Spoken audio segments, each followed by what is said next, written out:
what one person considers to be hate speech is the antithesis of what somebody else considers to be hate speech.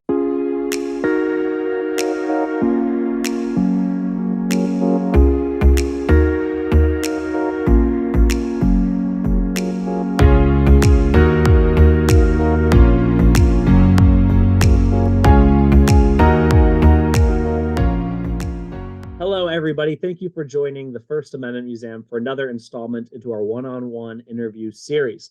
I'm Max Nospish, the Manager of Education and Visitor Experiences here at the First Amendment Museum located in Augusta, Maine. Today, I'm joined by Nadine Strossen. Thank you so much, Nadine, for joining us. I'm so happy to be here, Max. Awesome. And can you tell us a little bit about yourself? Yes, I think that I am best known for having served for almost 20 years as the national president of the American Civil Liberties Union, the ACLU, an organization that has for more than 100 years been on the forefront of defending freedom of speech. I, as a profession, have been a law professor teaching constitutional law at New York Law School. Recently, I became one of the first two senior fellows ever retained by FIRE, the Foundation for Individual Rights and Expression. And my major recent project has been a book that will be published by Oxford University Press in October called Free Speech: What Everyone Needs to Know.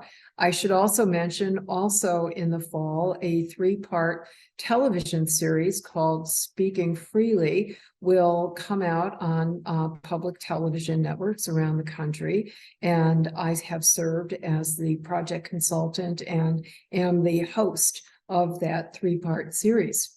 You were the first woman to ever lead the ACLU. What was that experience like? It was a fantastic experience. I succeeded the fifth president of the ACLU. In other words, I was only the sixth in the history of the organization. So in that sense, it wasn't so surprising that there had not been a woman to that point. My predecessor had been chosen about 15 years earlier, at a time when, along with many public interest organizations, there just weren't that many women in leadership positions. We had our own glass ceilings, along with those in the private sector. Since then, there have been enormous strides, not only within the ACLU, but within the public sector, public interest sector more generally, not to mention within government, of women just making enormous strides.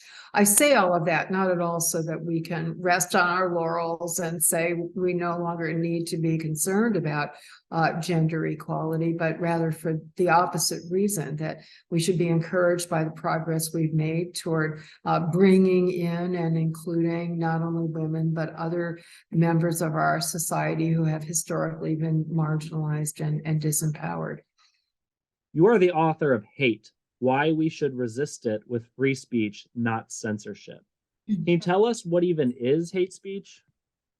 There is no legal concept of hate speech in the United States, in the sense that the Supreme Court never has defined a category of speech based on its hateful content, its hateful message, and said, therefore, it is unprotected under the First Amendment.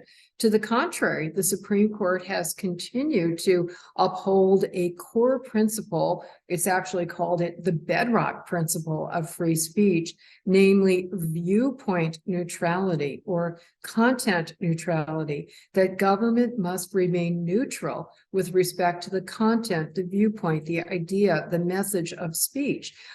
Even if the message is hateful, even if the message is hated, even by the vast majority of the public, the appropriate response in our system of free speech is not to censor the message, but rather to respond appropriately, to refute it, to rebut it, to argue against it, to ignore it. whatever you think is strategically wise. But the term is used in everyday speech to mean expression that conveys hateful ideas, discriminatory ideas, usually based on somebody's identity, such as race, religion, ethnicity, sexual orientation, and so forth. So you've touched on this a little bit, but why shouldn't we just go ahead and censor hate speech? We should not go ahead and censor hate speech because it would give the government the censorial power too much discretion to pick and choose among disfavored ideas. Hate is an emotion. After all, it is very subjective.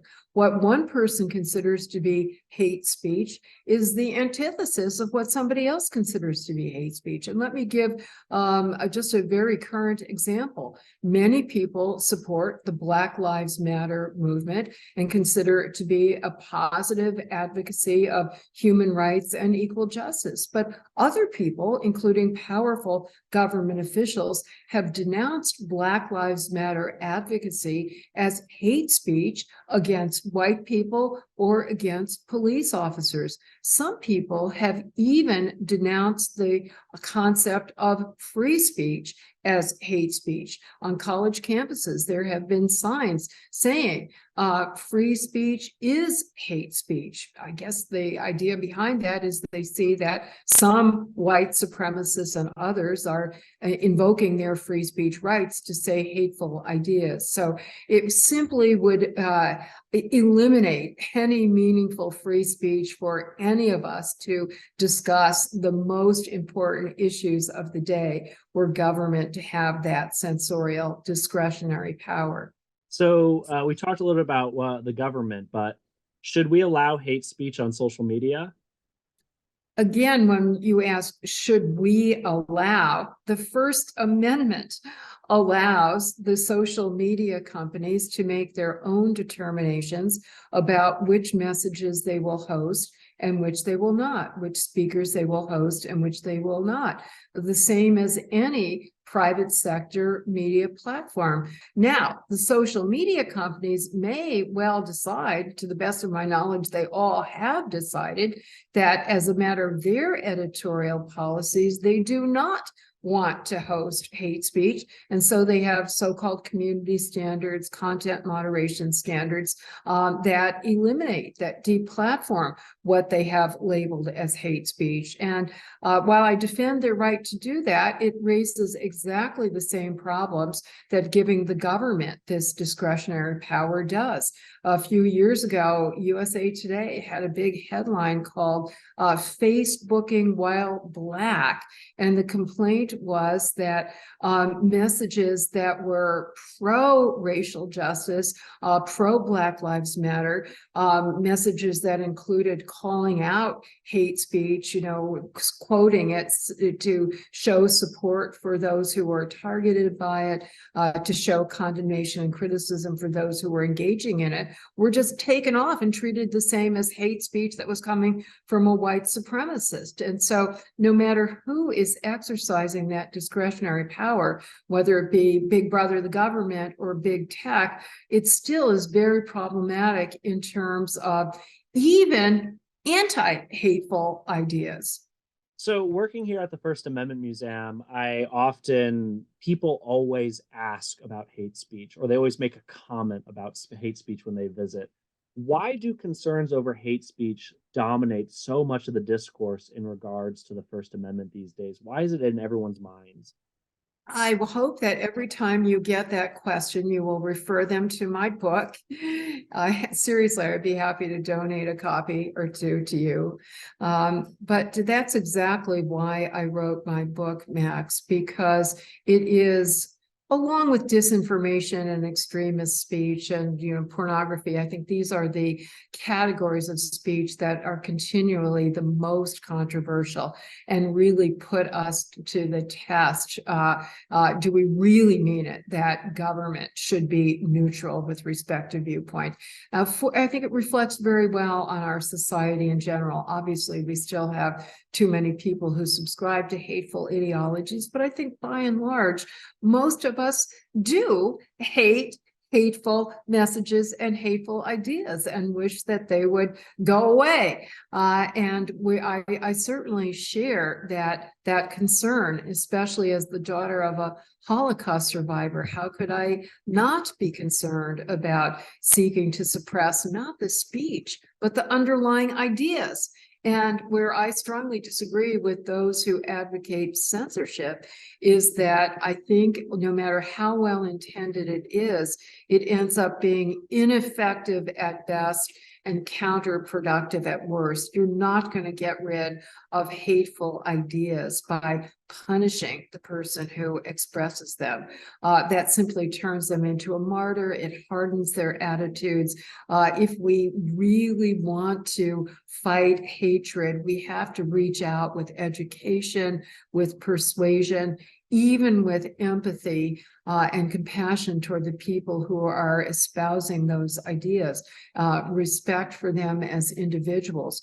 Former hate mongers who have been weaned away from their hateful ideas all concur that what worked was when people did reach out to them in a respectful, compassionate, empathetic way, respecting their basic humanity and engaging with the ideas rather than criminalizing their speech, rather than shaming, shunning, and ostracizing them. Thank you so much for joining me today. I appreciate it. Oh, my pleasure, Max. Thank you so much for hosting me.